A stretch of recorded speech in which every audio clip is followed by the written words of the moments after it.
Deuxième partie de Parlons Cash, on va s'intéresser aux fonds en euros avec, peut-être pour commencer, on va revenir, Vincent, bonjour. Bonjour Thomas. À quelques basiques. C'est quoi un fonds en euros? Parce que c'est vrai qu'on en entend parler tout le temps et ce n'est pas forcément un vocabulaire avec lequel on est tous très à l'aise. On va réexpliquer ça. En fait, généralement, on parle d'assurance vie, mais en fait, 80% des gens, lorsqu'ils parlent d'assurance vie, ils ne savent pas qu'ils parlent du fonds en euros. Le fonds en euros, c'est le cœur du couteau suisse de l'assurance vie.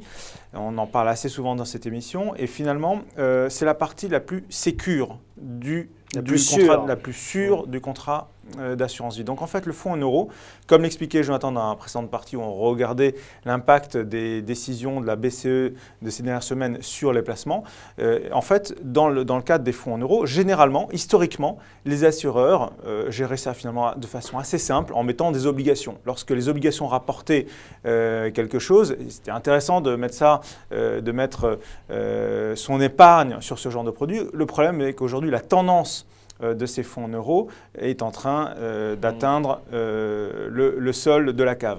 Voilà. Qu'est-ce qu'on attend en général quand on met son argent dans des fonds euros? On attend de pouvoir récupérer son argent à tout moment. Donc, c'est intéressant en termes d'épargne de précaution parce que si j'ai besoin de réaliser un investissement qui n'était pas prévu, je peux éventuellement puiser dans cette épargne-là. J'attends également d'avoir une garantie en capital. Donc, tous les fonds en euros, à partir du moment où on parle de fonds en euros, ça veut dire que cette épargne est garantie en capital. Ça aussi, c'est ce qu'attendent les épargnants. Donc, c'est de pouvoir être sûr que l'épargne qu'ils ont placée, le fruit de leur travail, de plusieurs années de travail, ne sera pas chahutée lorsque les marchés financiers, par exemple, vont commencer à souffrir. Donc, c'est la garantie en capital, c'est l'argent disponible à tout moment. Finalement, on se rend compte que c'est un super livret. C'est vraiment ce qui permet aujourd'hui de développer son patrimoine tout en étant serein. Et puis, des avantages fiscaux aussi. Hein. Il y a quand même une fiscalité encore exact. relativement clémente. Elle est clémente, notamment au bout du temps. Ouais. Notamment au bout du temps. Alors c'est vrai qu'on a l'habitude, les gens ont plutôt en tête que investir dans un contrat d'assurance vie, ça veut dire qu'on s'engage pour de nombreuses années. En fait, même si on doit faire face à une dépense imprévue au bout de quelques années, ça reste intéressant parce que généralement, ça dépend un peu de la situation fiscale de chaque foyer. Ça reste intéressant d'investir dans l'assurance vie. Vous nous avez apporté un graphique qui montre que la tendance des rendements, et c'est corrélé à la première partie, et au sujet qu'on a évoqué avec Jonathan, ces rendements baissent. Oui, donc les là, rendements moyens 2009-2014. Voilà, maintenant qu'on a une vision complète sur la performance des fonds en euros 2014, toutes les compagnies ont communiqué sur les performances 2014. On peut tirer un peu des conclusions. Donc on voit que cette année, par rapport à 2013, donc 2014 par rapport à 2013, on a connu une baisse de 0,3 points.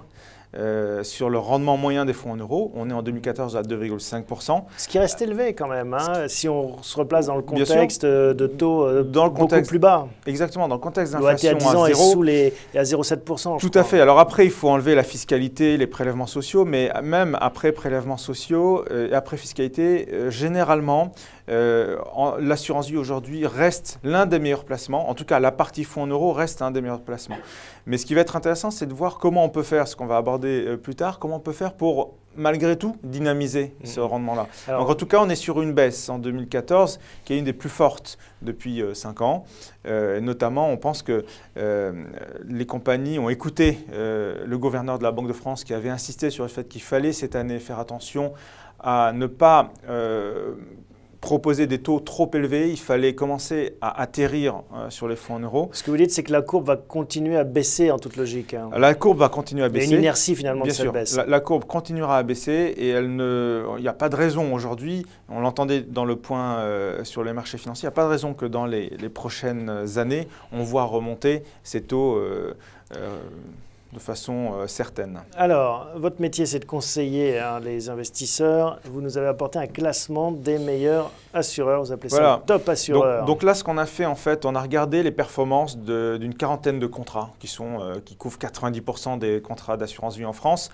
Et on a regardé surtout quels sont les producteurs, les assureurs qu'il y a derrière. Souvent, l'épargnant a en face de lui un promoteur du fonds. Là, ce qui est intéressant, c'est de comprendre comment ça marche, de soulever un peu la marmite. Et donc, on a plutôt regardé comment se classent les assureurs. Et on se rend compte que sur les 10 meilleurs contrats 2014 en termes de performance, 3 assureurs se partagent les 8 premières places. Ces 8 premières places, c'est en premier lieu Suravenir, qui a été très innovant ces dernières années, Spirica ensuite, qui est également une filiale du Crédit Agricole et qui est également assez dynamique dans son approche de l'assurance vie, et ACMN Vie. Ces 3 acteurs-là sont ceux qui ont proposé, grâce à leur innovation, et on va le voir comment, les meilleures performances finalement sur ces dernières années. Voilà, ça c'est les assureurs, mais après il y a différentes typologies de ces fonds euros. C'est quoi les cocktails gagnants? Alors voilà, je pense que les gens qui nous suivent commencent à comprendre, parce qu'on est un peu les seuls à parler de ça. Ce sont donc dans le marché, il y a les fonds euros immobiliers, les fonds euros vitaminés qui sont les fonds euros qui ont pour 25 à 30% une poche action, donc qui permet de générer de la performance. Et puis, il y a une nouveauté un petit peu, c'est aujourd'hui les fonds euros mixtes. Ce sont les compagnies en fait qui mixent l'immobilier et les actions dans leur fonds en euros. Et puis derrière, il y a les fonds classiques, ceux que tout le monde connaît depuis maintenant de nombreuses années. Et donc, on voit dans ce graphique-là, dans cette infographie, que les premières places reviennent au fonds euro immobilier avec une moyenne de performance de 3,82% en 2014, là où la moyenne des fonds en euros est très loin derrière à 2,5%. Donc ça confirme le fait que investir dans l'immobilier en obtenant une garantie en capital via les fonds en euros, c'est une excellente stratégie et on l'a vu tout à l'heure aussi dans la première partie, elle devrait, cette stratégie-là, être confirmée dans les années qui viennent. Après viennent les fonds euros avec la partie action, 3,50%, on est un point au-dessus de la moyenne. Et malgré tout, on peut trouver encore des fonds euros classiques qui délivrent la performance, mais ils sont de moins en moins nombreux, avec 3,4% en moyenne parmi les meilleurs. Ça reste quand même très difficile de trouver des fonds euros qui réalisent cette performance. Bon, donc si on finit par croiser les meilleurs assureurs et les meilleurs produits, on obtient quoi? Alors, on obtient 3 contrats. Alors, c'est peut-être pas ceux qu'on va retrouver nécessairement toujours dans l'ordre, dans le classement. En tout cas, Sécurité Pierre Euro de Suravenir, qui est le fonds qui a écrasé tout le monde cette année, qui a délivré une performance de 4,05% en 2014, c'est vraiment le gagnant et on mise dessus encore pour les années à venir. La stratégie est avérée, elle est confirmée, donc nous conseillons d'y aller sans hésiter. Ils ont fait combien donc de 4,05 en 2014 et 4,15 les 2 précédentes années. Les fonds euro vitaminés avec une poche action, il y a un excellent fonds qui est Eurosélection de Assurance Épargne Pension, qui est une filiale du groupe BNP Paribas. Là, on aime bien ce fonds-là parce que c'est un fonds dynamique qui ne vous oblige pas, comme beaucoup de fonds aujourd'hui, en même temps que vous investissez dans un fonds, vous devez à côté investir sur d'autres placements pour pouvoir rentrer dessus. Là, vous pouvez y aller à 100% et il est dynamique. Et puis le troisième, il rapporte combien celui-là? Il a rapporté 3,42% en 2014. Il devrait bénéficier, lui, à fond de l'effet quantitative easing et l'effet Mario pour l'année prochaine. Et puis le dernier, fonds euro classique, Liberalis Vie de Spirica, filiale de Crédit Agricole.